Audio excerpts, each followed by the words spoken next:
Welcome back to another episode of the Hustle Nation podcast. Today, as always, got a real treat. Mr. Nat Berman is in the house. If you don't know him, Nat, not only does he have the best t-shirt game in the LinkedIn business and in the coaching business, but he is a speaker, coach, and owner of the Uncoached Corporation. Nat, welcome to the show.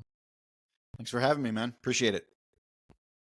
And for those of you just listening, if you are in our age category, you will appreciate the blue Wally World t-shirt he is wearing. And I say t-shirts because, Nat, I've been following you for at least 2 years on LinkedIn. And every time I see you, I'm really more curious to see what t-shirt you're wearing and less about your content. Yeah, and that's totally fine. Content's good, but you got to get them in the door, man. You know how many people write, they say every day, they're like, came here for the t-shirt, stayed for the content. I'm like, all right, that works. Got to get them in the door. Both are valuable. And today, I want you to think about this for a moment. If you're listening, is Nat was wearing a t-shirt that had Nakatomi Plaza. So think for a moment and try to go back, harken back to a time in the 80s when you watched one of the greatest Christmas movies of all time, where that might have come from. I'm not telling you. All right, go ahead. Nat, tell us a little bit about your journey and where you got to where you are now. Sure. So I think the one that I usually always stick with is, starting, with work experience. I spent 6 years as a recruiter in New York City, working for investment banks in sales and trading and investment banking. And, didn't love it. 2007, buddy of mine sent me this link to a site called Blogspot, which I didn't know about. And that was Google's blogging platform. And I basically got hooked and just really loved writing, which I've always loved writing, but trying to attract an audience, it was a whole new sort of game for me. And started picking it up, just asked a ton of questions to a lot of people out there. And 2007 was very much a year of like these male-centric websites that started to come out, which was like Barstool Sports and Ask Men. Their website was big at that point. Maxim, a whole bunch of, Busted Coverage was a big one at the time. So I started my own and I called it Uncoached. So at the time it was all humor and sports, entertainment, all that kind, and it was all written by me. And I learned how to monetize and, things really picked up when I started getting linked to by Sports Illustrated. And it was about 9 months into it, I decided to quit my job and go for it. Had, 6 months of savings. I made a strategic decision. I was making a little bit of money. So I said, all right, let's go. And never look back. To this day, I still own the portfolio. It's about 24 sites right now. Sold my biggest one last summer. So thankfully now it's literally like 20 to 30 minutes of my day, the websites, which is great. If I wasn't doing coaching, I could, live off the websites. They still pay the bills. But really when things obviously took a change, and I'm happy to talk about all that as well. But when things took a real turn was 2020, COVID. Everybody was sitting around at home, didn't know what to do. I started seeing a lot of engagement on LinkedIn. I was like, what's going on? Why are all these comments happening? And it's funny. I found out now that like 2017 was crazier. 2018 was even crazier. It was like the first year of TikTok where you could like pick your nose and get 1 million views on a video. But I still got in on a good wave. So 2020, I started filming videos of myself in my backyard. That's where all the t-shirts, started to happen. I was taping myself in the snow or wearing a t-shirt, just picking up a gimmick and, just trying to get myself out there. But honestly, I was really just talking about things I was very passionate about, which was being an entrepreneur, growing your own business.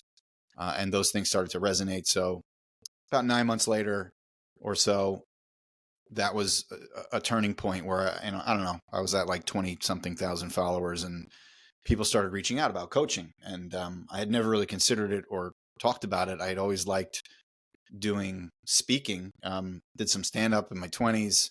And so, but stand-up wasn't always like I always like to motivate people. So I always knew that stand-up wasn't necessarily the route. And then coaching was interesting because I was on my path to being a therapist because both my parents are therapists. And that was something I highly considered. I got into the grad school and everything, and I actually backed out at the last minute. This was while I was doing the websites, and I decided to continue with the websites.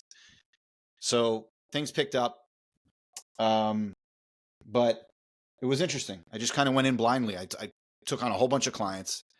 The websites were still a decent part of my day, and I sort of burnt out. And I took about a 2-year hiatus, meaning I wasn't off the platform, LinkedIn, but I was not trying. I didn't care about my content. I didn't really care about engaging with other people. I just sort of, it was like a placemat. I was just like regurgitating old stuff and just wasn't trying. And then 2023 rolled around. This is after I sold my biggest property. I was like, what the hell am I going to do with myself right now? And I got back onto LinkedIn, and it hit me like a bat out of hell because my stuff wasn't doing well anymore. And I was like, what's going on?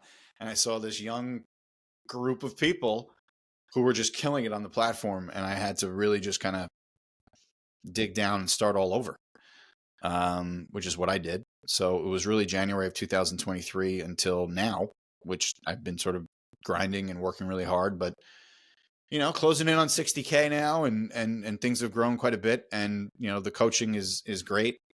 I spent an entire year doing one-to-one purposefully so I could gather data and figure out, how I could, further help people. And so just recently, me and a partner started a community that, helps people to leverage their brand, to grow their business, get clients, build up trust.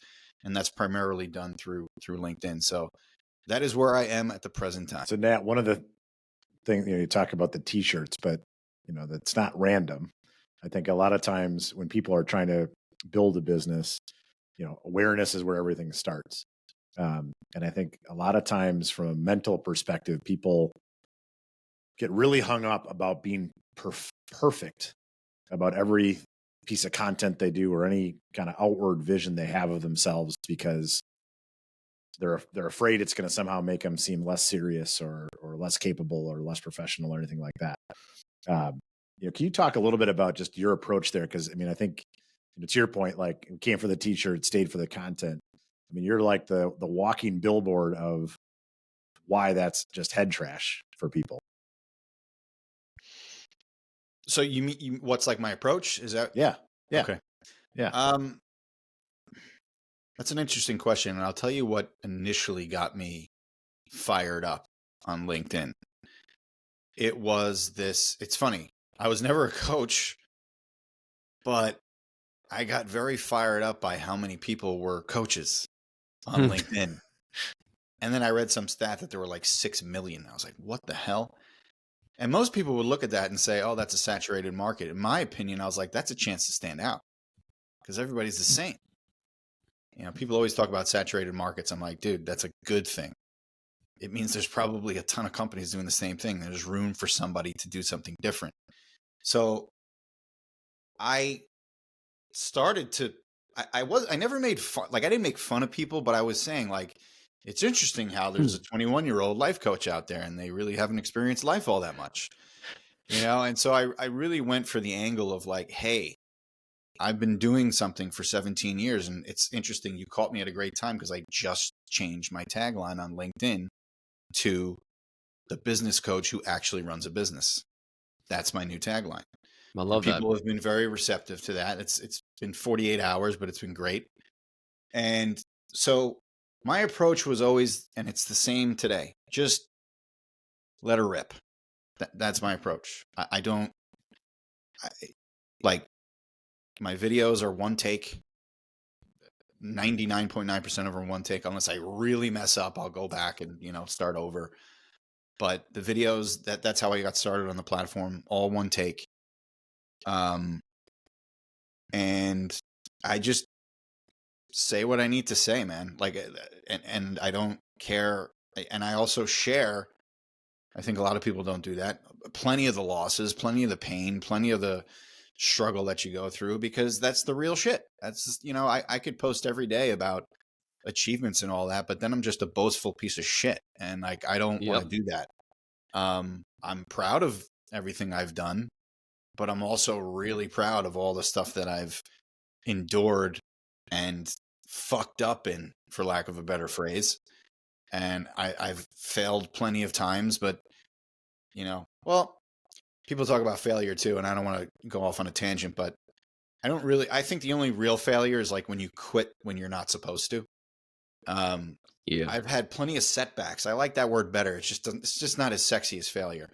But when you've had your business almost taken away, 3 times, and you don't know what the hell you're going to do, is that a failure? No, it's a major, major setback. But if anything, it's a considerable learning experience, and those things happen, every day up until today. So, to your point, my approach has always been to literally just say whatever the hell's on my mind, and whatever somebody says, they say back. Like I can't control that, and I think it's gone pretty well, and it's very, very, like, even the word authenticity just pisses me off today because it's like a bad word now.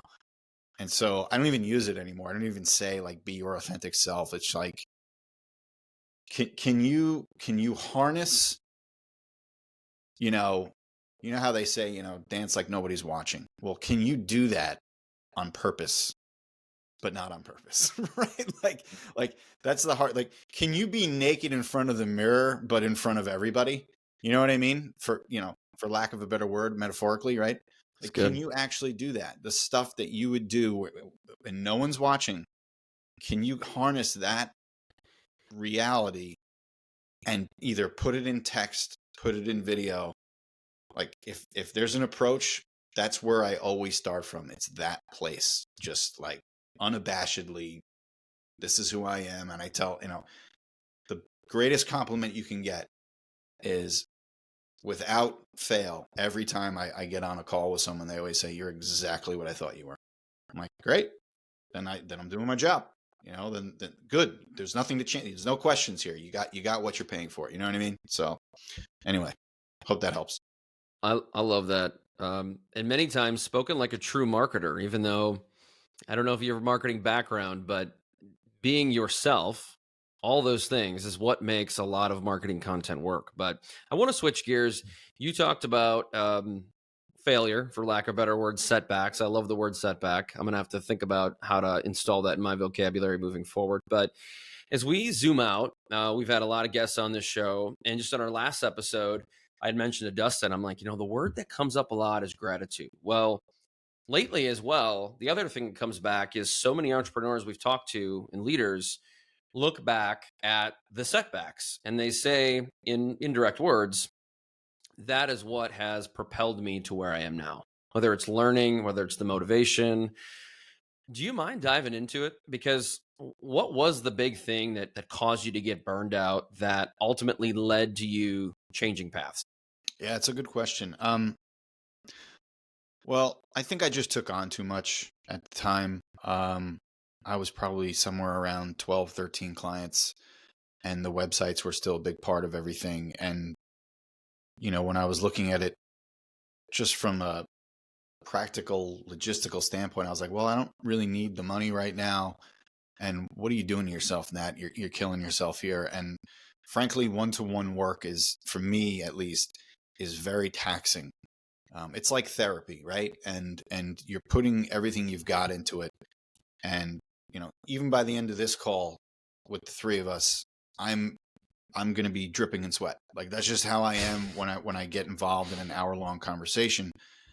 I get very involved and passionate about what I'm talking about.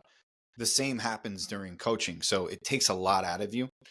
And when you're seeing a fair amount of people like that, and it's interesting because of the whole therapy background, it's almost the opposite. Like my father.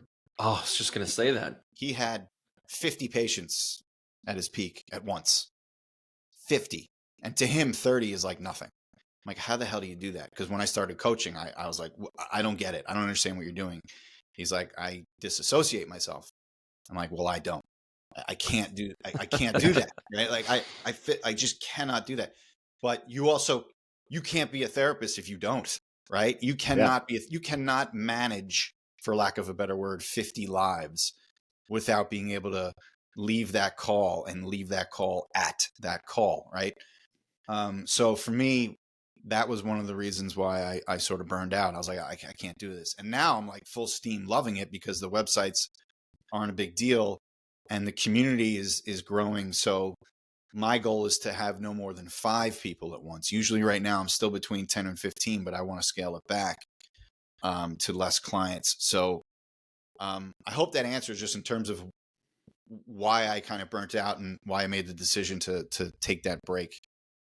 Yeah, one more thing, and I had written this down because growing up, I was a big fan of SNL, and I'm guessing we're all kind of in the same age category.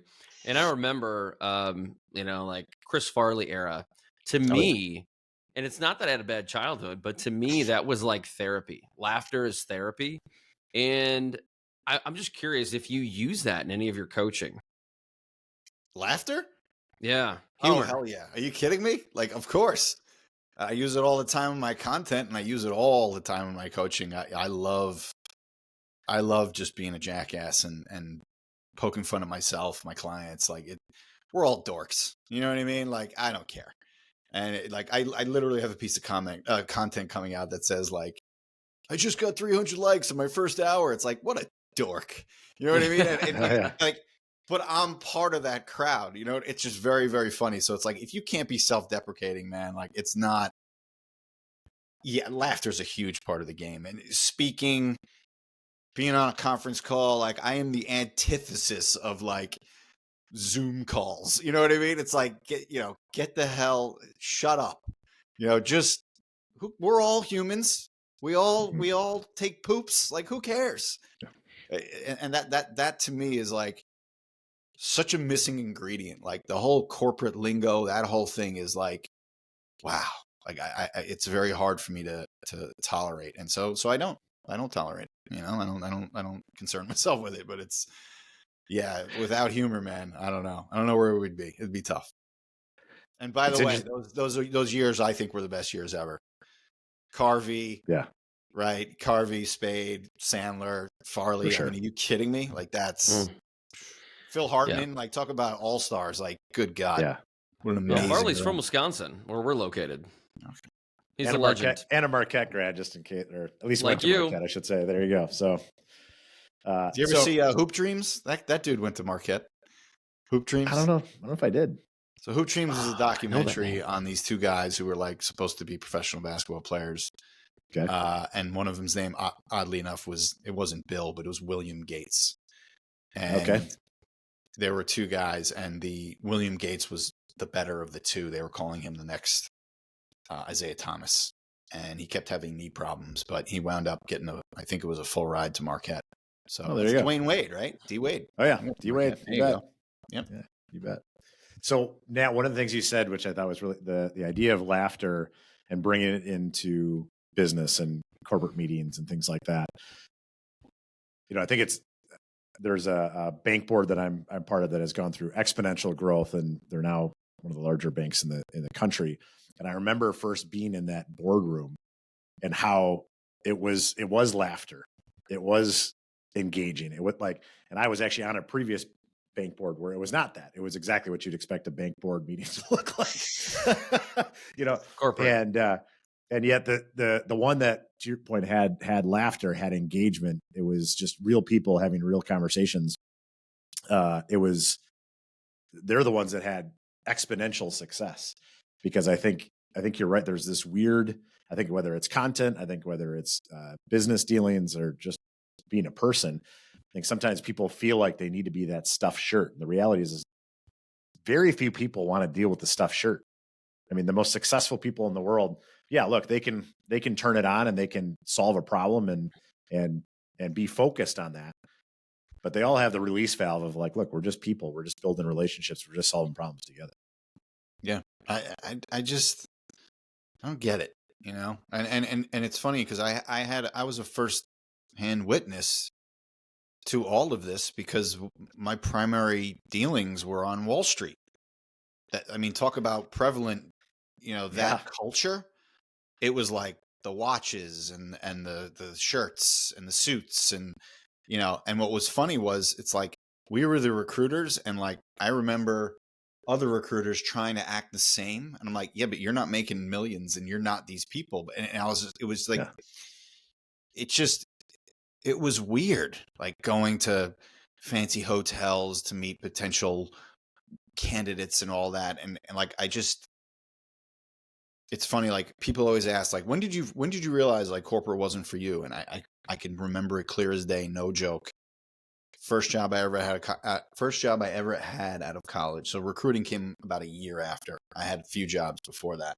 My first job ever was in the World Trade Center, and I actually quit my job 6 weeks prior to 9/11. That's a whole nother story. But so I worked for a company called Network Plus, and I sold T1 systems, which ages me, but that was the original high-speed internet, right? For everybody listening. And my whole day was cold calling. It was awful. I mean, I commuted from Port Washington, New York to the World Trade Center. It was pretty brutal, about an hour and 45 minutes each way. And the very first day, here I am, 22 years old, wearing a suit, thinking I'm the shit because I'm wearing a suit and I'm going to the city. And I felt amazing that I woke up in the middle of the dark. And I drove to the train station. I Just felt like the Wall Street movie, right? I felt like one of the gang, right? And I'm on the platform, and I'll never forget this. As soon as I got in the train, I saw this dude who was like, I don't know, 60, 65 years old. He had a suit on. He was standing up and just looked miserable. And I can literally remember it now. And I'll never forget that first entire commute that I had to make, because it was 2 subway rides after I got to the city on the Long Island Railroad. And I'll remember I was on the 83rd floor of, I don't remember which tower I was in, but that floor made it in 9/11. I know that. There was one of the buildings, it was like the 102nd is where it was really bad. And then the other one was like on the 80 something. Anyway, and I remember getting on the elevator, going up 80 floors, and I was like, the allure of feeling cool in the suit like left me by the time I got to the office. And then having to make cold calls all day. I mean, within a few weeks, I was like, this ain't for me. And luckily, it's interesting. I write this in my bio. The first words you read are, "I never wanted a boss." Like that's the first thing you see in my LinkedIn about section. And what's really interesting is my jobs got better and better and better and better, like every year. Like by the time I quit, my commute was a 10-minute walk. And I worked for 2 of the nicest guys who gave me complete autonomy.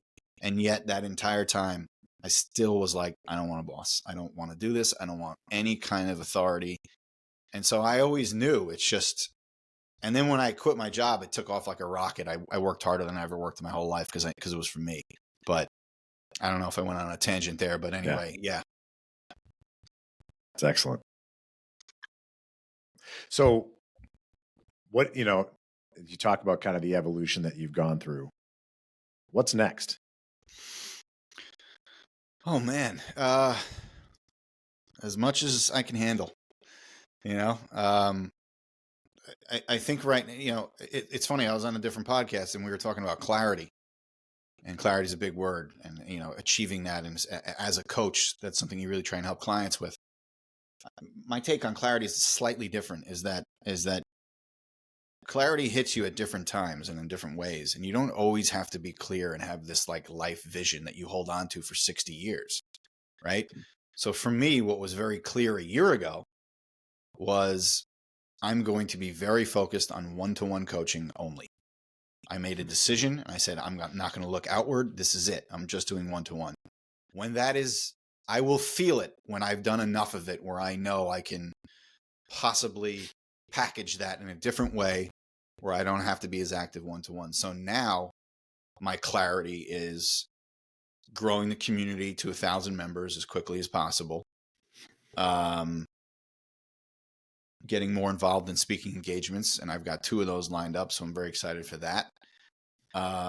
Dialing down on the one-to-one and just continuing to build my network. And then I always tell this to people. I'm like, and guess what happens when I achieve that? And I know I will someday. I'm not going to want to do that anymore. I'm going to want to do something else. And that's fine. Yeah. I've like, that's one progression I know I've gotten since my 20s all the way up into my 40s, is that like I've come to accept that like there is no way I'm going to sit and like things all the time the whole way. It Yep. ain't going to happen. Like I can't sit on a beach and sip on a Mai Tai. Like I can do that for a week because I know it's necessary. Yeah. But people say, if you had unlimited money, what would you do? I'd be doing what I'm doing right now, talking to you guys, right? Like and that is not in any way bullshit. Like maybe I would do it in a nicer house, right? Maybe I'd upgrade my restaurants that I go to, and maybe I'd stay in, first class, beautiful suite kind of thing. But I have money to last me the rest of my life. And quite frankly, like I would still be doing the same thing. I would get antsy in 5 seconds. And so the answer to what's next is I have a sense of the next year of what I'd like to do 2024. And I certainly want to be happy in my life and see my kids do well and my wife and all that. But I can't honestly say I know. I just know that I want to keep pushing. Because that has led to so many amazing relationships and opportunities that I never would have gotten if I just sat on my ass. Nat, you said something that's really interesting to me. You said, I've got a pretty good idea for what I want to do in the next year. When I talk to people, and I come from a marketing background, so often I tell them, I'm like, forget about the 5-year plan. Forget about the 3-year plan. You might not even be working here in 2 years. Let's focus on what you want to achieve this calendar year. And so many people don't have the vision. I said, what do you want right now? And try to get them to instill that this month, this week, this quarter. Do you think that's a fair perspective of getting people more honed in on what are you looking for right now? Well, not to get philosophical, but all there is now, right? When you think about it. Yeah. But at the same time, and look, I'm not I'm not Eckhart Tolle, and I'm not fucking living in the now like this second and aware of my breath. And, and I'm not trying to make fun of that. It's just, here's what I'll usually tell people or how I see things in terms of the long-term view. I'm always a realist in terms of any kind of venture that's real, that it takes time, right? Like I'll tell every person I work, I'm like, someone will be starting on LinkedIn with 0 followers. I'm like, dude, it's going to take you like 3 years. Like I'm not going to sugarcoat it. It's going to take you 3 years. Right. So the way I look at the long term is like, I almost look at it like a horizon where it's kind of like, I kind of know what's out there, but it's a little bit more macro. It's like, you want to have options, freedom, time, right. To be able to do all the things you want and have the life that you want. A lot of people tend to preach like, no, but it has to be more clear than that. You need to know like, what's the house? What's the beach you want to be on? What's the this? And that's okay too. But it's too far out, in my opinion. The key is connecting, is knowing that what you are doing now has to do with that long-term vision. But then it's just, you got to leave it on the side. You know what I mean? Like and that, cause that may change too. Just leave it off there in the breeze. It's cool. So like, and it's actually a very helpful way for people to be focused on the present. And not only that, like find meaning and more importance in the present. I'll give you a great example of something people hate to do. Cold calling, right? People hate cold calling. That is how I came up in my whole life career, is cold calling. Here's a great story. So when I started cold calling, I was at a recruiting company in Long Island, and this is when I first started. It was pharmaceutical recruiting before I got into finance. That was about 6 months I did that. It was awful. I mean, I hated it. It was like, and our boss was terrible. He literally like timed us. Like the phones were connected to like a machine that told you how long you were on the phone. It was that micromanaged. And I hated it so much that sometimes I would leave the phone off the hook and just let the dial tone go, so he would think I was on the phone. Like that's how much I couldn't stand it. But I was a young guy, anxious, whatever. But what I always remember, there was this guy, he sat next to me. His name was Dan. You could look him up, Dan Gold. And he just got on the phone and just banged away every day, like all day, every day. And we had our little water cooler talks and made fun of Dan because he was always on the fucking phone and like da-da-da-da-da. But I was there a good 6 months. And by the time that 6 months was up, man, Dan, he was getting inbound calls and he was yucking it up with people. And I'm still sitting there like, hello, sir. You know, like, are you interested? You know, like, and he's like having great conversations. And this also happened at Network Plus, by the way. Used to see dudes like with their feet up and like they had their own offices. I was in a bullpen. I was like, how'd you get to that point? It's like they broke through this wall. And the thing I never learned early on, and maybe Dan did, maybe he didn't, maybe he was just a machine. But, oh, by the way, Dan is the president of the company right now, and he's still there 20 years later, which is insane. Wow. Yeah. Fairway Consulting Group. Look it up. Anyway, so, but here's something that I came to accept, and it's come full circle because I look at commenting as cold calling. Like I've written about that. Oh. And I fully believe that the new cold calling is using your fingers and writing on a keyboard, right? That's the new cold calling. And so I almost had like this epiphany. It's like I have another chance to fix what I really messed up. And now I recognize that every comment, metaphorically, every cold call, right, puts you that much closer to what you're talking about, to what you want. And for those people out there in sales, if you look at cold calling as every call gets me closer to my dreams, to freedom, to money, then those calls have a little bit different meaning other than this call sucks and I'm getting shit on every day. And that's what I did. And that's on me. And that's on every person making that call. Like, don't get me wrong, cold calling does suck. But if you somehow went in there and put the ownership on you and recognized that every one of those calls was like a stepping stone to a better life, you wouldn't feel so shitty about making cold calls. And then when something came along that you really did like, you know, wow, all hands on deck, right? Like, and that's what happened when I quit my job. It's like a switch went off and I became like obsessed, you know, with working and trying to make it. And so that whole, that same energy, I've brought it to LinkedIn. It's the same thing. And it's like an obsession. It's like a game. And I don't want to stop playing. And so, but it's all connected, right? It's like, it's to the, you know, it's to the daily, to the monthly, to the yearly, to the long-term goal. It's all connected. And when you can develop that mentality, it's very empowering. You know, it feels very good to know like, hey, they don't control this. I do. Right. Yeah. Well, I think even just something you said there at the end, the develop the mentality of connecting all those pieces. I think a lot of times people will hear like what you just said, and you know, I look at through my career. I mean, I have daily goals and daily targets, and they're tying up to something greater. And to your point, the further out you are, the more generic the goal for sure. But I think a lot of times people when they hear that for the first time, they think they got to do it all at once. And that concept of you just have to develop the mentality. It's not like, I'm sure you're the same way. It's not like all of a sudden one day you woke up like, this is how I'm going to connect all those things. Right. It's Right. just, Right. you know, you've gone through the grind. And you know, I think a lot of times I'll use cold calling as an example. So my day job is I run an insurance broker. And so, you know, we have teams of salespeople, right, that are constantly on the phone and sending emails and at events and things like that. And anytime we hire somebody new, it's always interesting because they always look at the person that's been doing it for 5, 10, 15, 20 years. And it's the same thing. They're like, man, this job seems easy. Like they make 10 calls and they get 10 meetings. Like how is that even possible?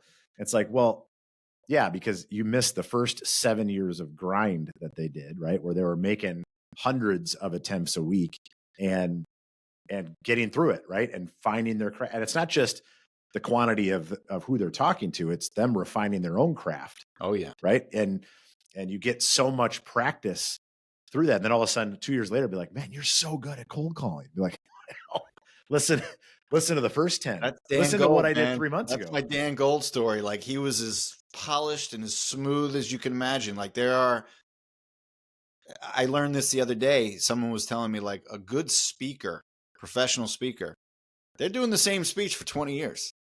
They're just way better at it 20 years later. You know, Yeah. it's the same thing. It's Yeah. crazy.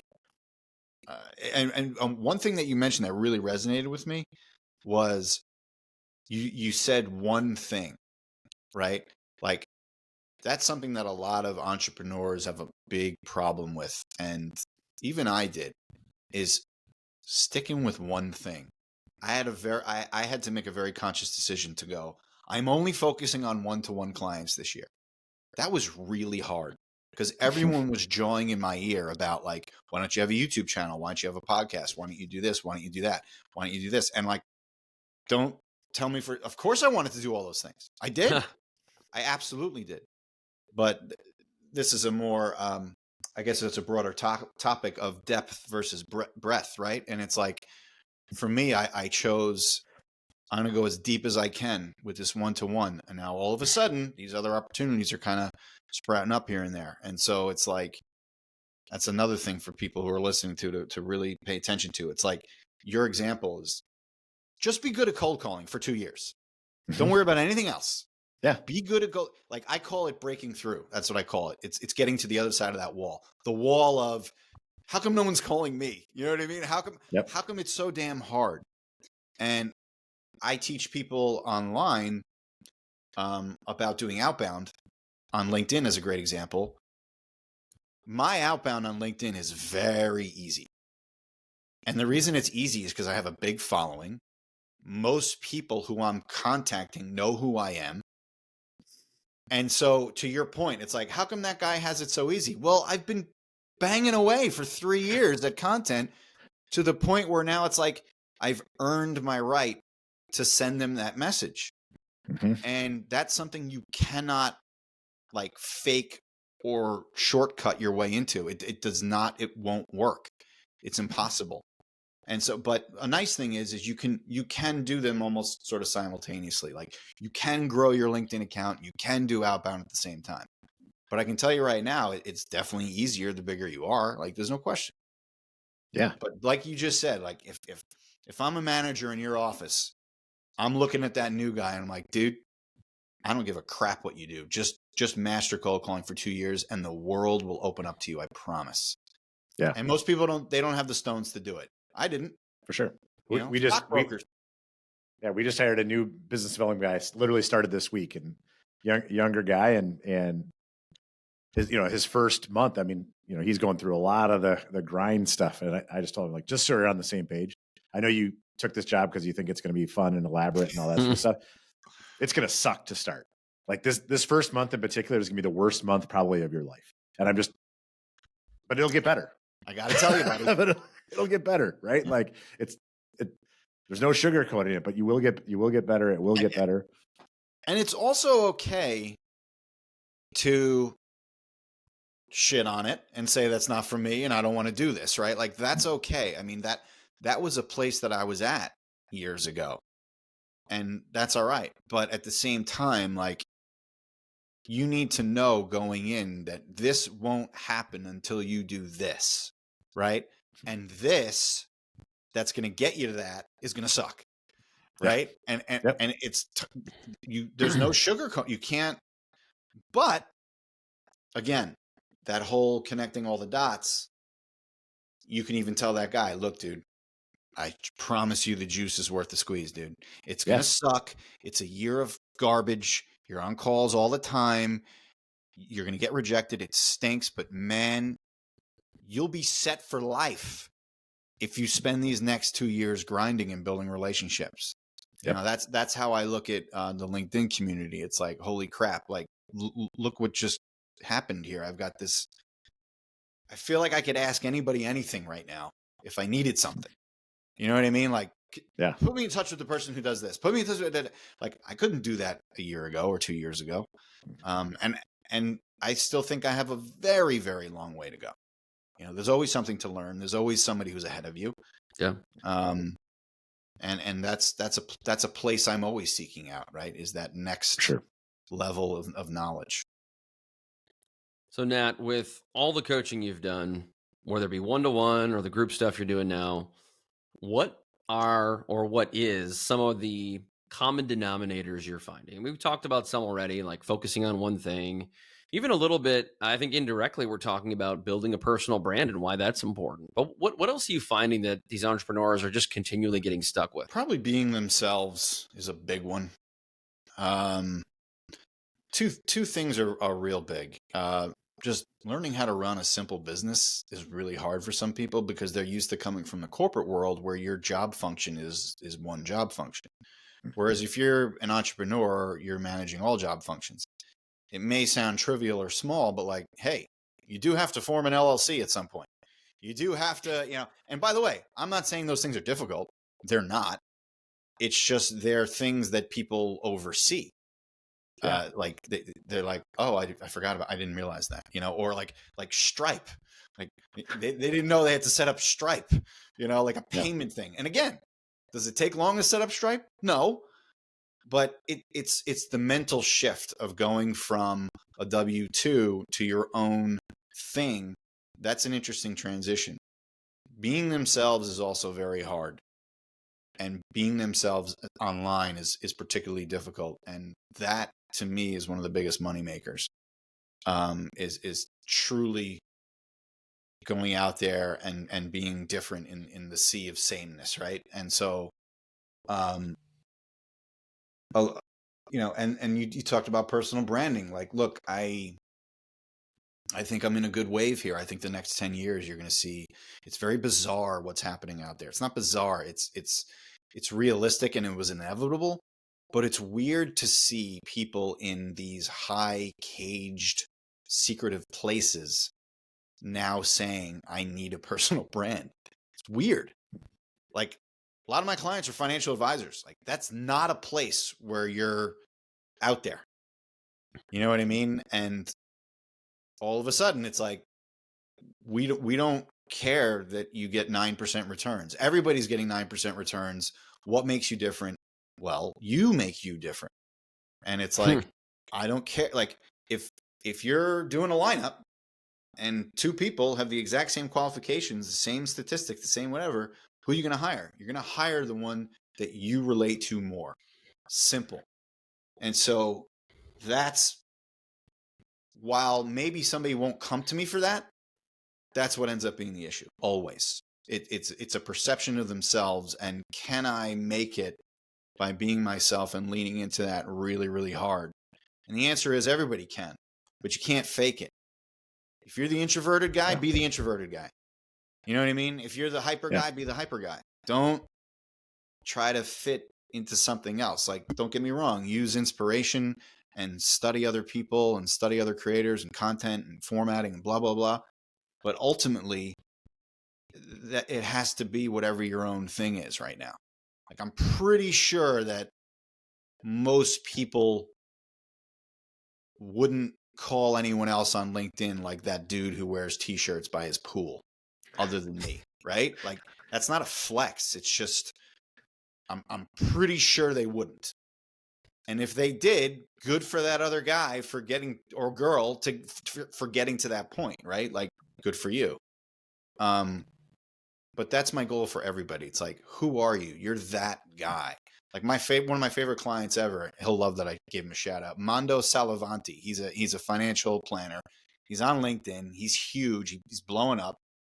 But I say the phrase Mondo's hair all the time because he has this incredibly stylish hair that's a little poofy. And it's so fun to like rip on him, even though it's not. It's a compliment. And he always has a picture where he's got a red seatbelt on because he drives a Mercedes. So to me, Mondo is the hair, red seatbelt, a sneaker collector guy because he's got a crazy sneaker collection. That's why people work with Mondo. They know he knows about finance. They know he's a good financial advisor. He does right by his clients, but so does everybody. So does everybody. But then all of a sudden, like I said, you put Mondo in a lineup, everybody's going to know who he is and what he's about. And that's currency, man. That is currency. I call it social currency. But I'm You're so right. glad you brought You're that right. up because coming from marketing background, I put together a presentation about a year ago, and to date, it's been the most sought after thing that I do when I speak, and it's called "Your Business Starts with Your Personal Brand." And after following you now, Nat, for a couple years, I feel like a lot of your success recently is because you have an amazing personal brand. And as I tell a lot of people in my presentation, you have essentially two choices. You can be visible or you can be invisible. And have a profile, fine. But unless you're posting to that profile and you're, like you said, you're proactively DMing, you're proactively messaging and liking, you're otherwise invisible. I mean, just having a profile doesn't mean shit today. So I think that's really a great way to kind of wrap this conversation up is personal brand. And you've touched on it indirectly so many ways. It's just so critical to growing your business because if you look at Shark Tank founders like Damon John and Mark Cuban or even Gary Vee, Alex Ramosi, a lot of people know them before they know their business Big because time. they have an amazing personal brand. Big time. And it's funny. I look at Hormozy as like the next generation Gary Vee. That's kind of how Oh I see yeah. him. And I've met Gary Vee. We've spent a good hour, just me and him in his office. And that was a very interesting conversation. And like, I remember leaving that office being like, I could never work with this guy.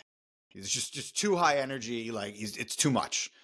Mhm. But I left having immense respect for him because boy, was he exactly as advertised. Like the biggest compliment you can get is you're exactly what I thought you would be, right? Yeah. And now I'm seeing, and obviously Gary Vee is humongous, but I truly believe that Hormozy is like the new. He's basically that next generation, and obviously he has clearly the physical features to be a very imposing and just awe, visually you're like, holy shit, this guy's huge. But again, that's all part of it. Like, I'm not huge. I don't have Alex Hormozy's arms, but I got cool shirts. So that's a good start, right? It's a good start.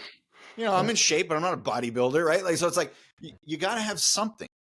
And I don't like to use word shtick because that's so like generic, but 90s. I love to say to people, who are you known as? Who are you known as? You're the guy who, you're the girl who, right? If somebody can't fill that in, you have work to do. You have work to do. I'm hoping that my trajectory shifts into I'm the business coach who actually runs a business. That's where I want things to shift. And for that to be a moniker, right? And to continue, evolving and moving forward. And it's like, when you think of Alex Hormozy, what do you think? The huge guy who's great at marketing, like, the gym guy, whatever, the dude who does the gym marketing, like, or that's what you think of. When you think of Gary Vee, what do you think of? You think of his high voice. That's what you think of when you think of Gary Vee. But it's pierced right into your brain. It's right into your brain. And like, if you've got that, you're going to be very, very successful. Very successful. And it doesn't have to be to a big audience, PS, right? It doesn't. It has to be to a select audience. And this is for all the people who are thinking, oh, I got to grow my following. No, you don't. You just have to be around the right people. This is why there are people with very few followers who are killing it. And there are people with very many followers who don't. They don't know how to wield it properly.